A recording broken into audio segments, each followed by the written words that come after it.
Tachometry, this method of the survey consists using a level or transit specially constructed validate, which is what we will be using today when we work out in the exercises out in the field over here in the park. We will be using basically the validate to basically measure distances with. You can use it for elevation, but I think we're basically working today just in the horizontal world.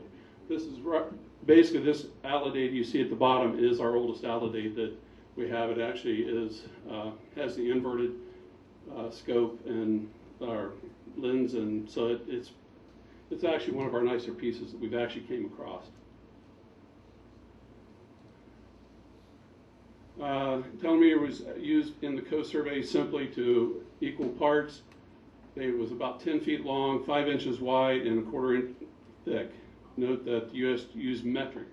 And Bob, I think we'll talk a little bit about how the U.S. Coast used their metric. Whatever you want to do. However, you keep going till the wheel falls off.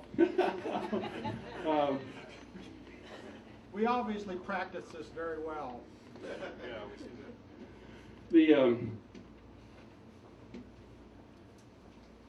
We do have a long-range storyboard that we're going to be using today. It's similar to the one they have, but it is actually incremented in tenths of a foot, so it's not in the metric world.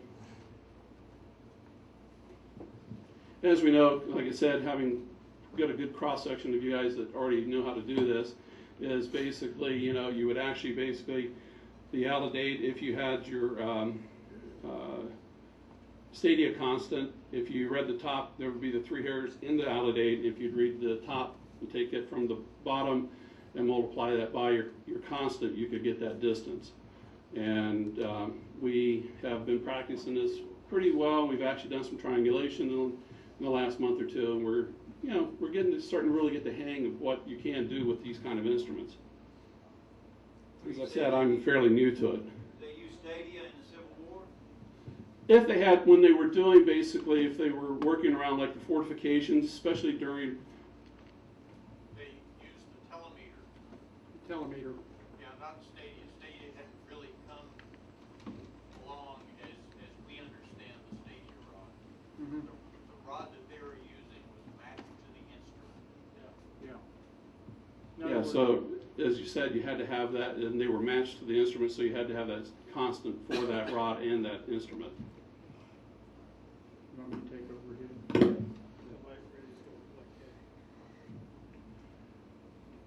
As was mentioned earlier, Little Mac, or George B. McClellan, was with that other engineering group, and anyhow, he actually was sort of the picture perfect officer, and for many years he was given fated well, and then also for many years he was given tremendous opportunities to study abroad. However, prior to the war, he resigned his commission because he wasn't moving as fast enough, and of course then after the outbreak of hostilities, he and Poe met with the Governor Dennison, and Poe actually assisted McClellan in being named one of the generals of the Ohio Volunteer Infantry. This was truly a war between the states, and as you probably have already recognized, you hear something like the 9th North Carolina or the 76th OVI, Ohio Volunteer Infantry. Essentially, you had the regulars, where the Corps was at, and you had all these volunteers. Okay. The paradigm before the war is if you wanted to go anywhere, you wanted to be with the engineers. Hey, they got their names on all these official documents running around all over Washington. However, they were also, the problem you had there was, in the regular army, you hope the guy ahead of you gets knocked off before you can occupy his position. Consequently, people who were lieutenants and captains that had resigned came back in with commissions. In the case of Mac, Little Mac, he came in as a major general. He goes to Rich Mountain, gets good publicity, and next thing you know, he's in charge of the whole blinking thing. Okay. Anyhow, he devised, after First Manassas, by the way, First Manassas or Bull Run, and many of you have already known that for a long period of time there were two names given to any engagement. The Union would name it after the nearest body of water. The Confederacy would name it after the nearest settlement. Essentially, he devised a plan where he landed a 121,500 man army, probably one of the largest amphibious operations ever undertaken to that point in time, on the York-James Peninsula. And when he got there, first of all, he was relying on maps that were left over from the Revolutionary War, and the minute he got beyond the U.S. Coast Survey maps, it all began to fall apart. First of all, the roads that were determined to be considered firm turned out to be quagmires. He arrived at the wrong time a year, March, and he got mired down in the muck.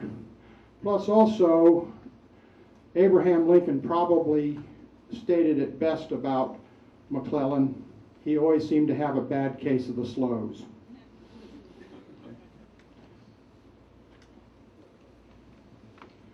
So now all of us at the Siege of Yorktown and several of the others engagements, they brought in, this was sort of the battlefield debut of the plane table.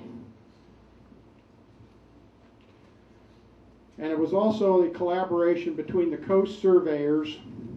Now these guys are the preeminent surveyors out there. This is Frederick Dorr and John Donn. I think it was in Surveyor magazine, or was it in Professional Surveyor? One of the two. There was a very good two-month article about them mapping during the Civil War. And they were brought in, and they basically had to map. Of course, the other thing was McClellan was always convinced that he was always outnumbered 2-1.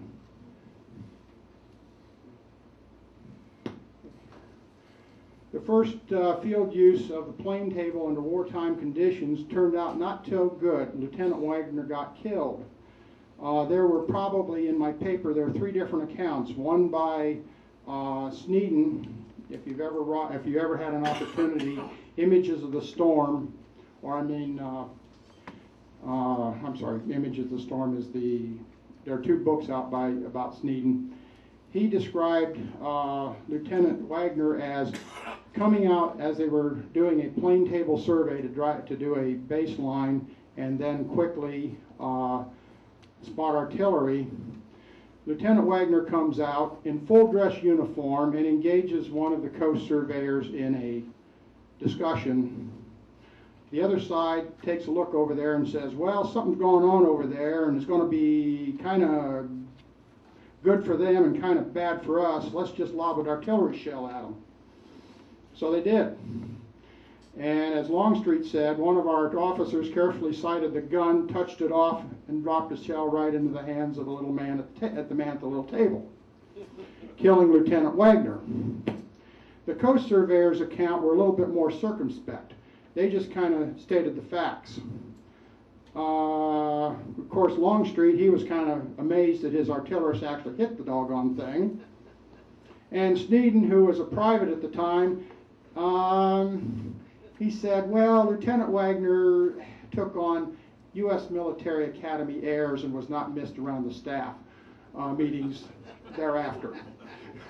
So anyhow, it was found out that, yeah, this will work fairly well. However, see, I got you back, Don.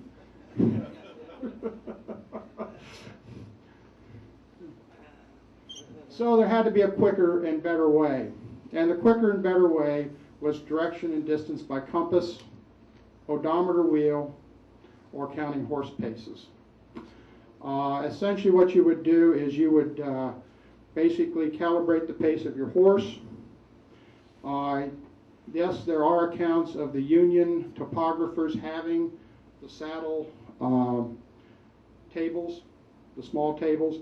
I have yet, if anybody out there can find a picture of one of these, or knows of an example of one, I would really greatly love to have one. I thought I had one, and it turned out to be a 1926 model. So I imagine they probably mounted it on your Model T. But anyhow, I'm looking for something like that. Governor Warren actually used horse paces as a scale for his maps. So this would produce accurate enough which side of the river we're on, and as Evan pointed out very clearly, I don't care if it's 5.5 miles or 5 miles. Does the road get me from here to there? And that's, because basically it had to be done very quickly.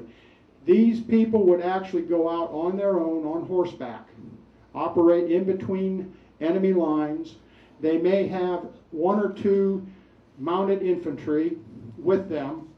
Their job of mounted infantry would obviously act as their assistants, their servants, and their rear guard. The whole idea was for them to get back alive. If they got involved in any kind of a fight, it would turn out generally pretty bad. The minute they got back, the drafting had to begin. We could probably spend about 2 days just discussing all the different types of methods and the papers and everything dealing with how the maps were reproduced. Sun prints, as discussed earlier, lithography discussed earlier, gridding and tracing. Actually, another method they'd actually take a pin and pinprick the maps onto something underneath and then connect the dots.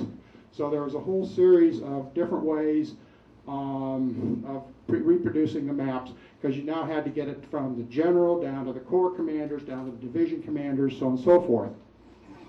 Other methods that they would use, if you're interested in mapping during the Civil War, Macklefresh has probably one of the best books, overviews of mapping of some of the techniques.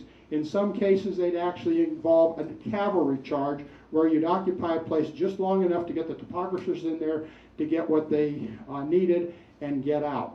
Probably one of the best ones that I think was more humorous on the Yankee side, is Yankee General. Okay, what's the Ford like? So he goes out, dresses himself as a private, goes down to the bank of the river. He's sitting there drinking his coffee, pretty certain his Confederate counterpart, "Hey, Yank, you want to trade?" "Yeah, what do you want to trade?" "Oh, I got some tobacco for your coffee here, for some coffee here." "Okay." So this general's noting, as they're both waiting out, how deep it's on the Confederate and how deep it is on him, and he realizes, hey, this is an excellent place to ford, much to the Confederate chagrin the next day.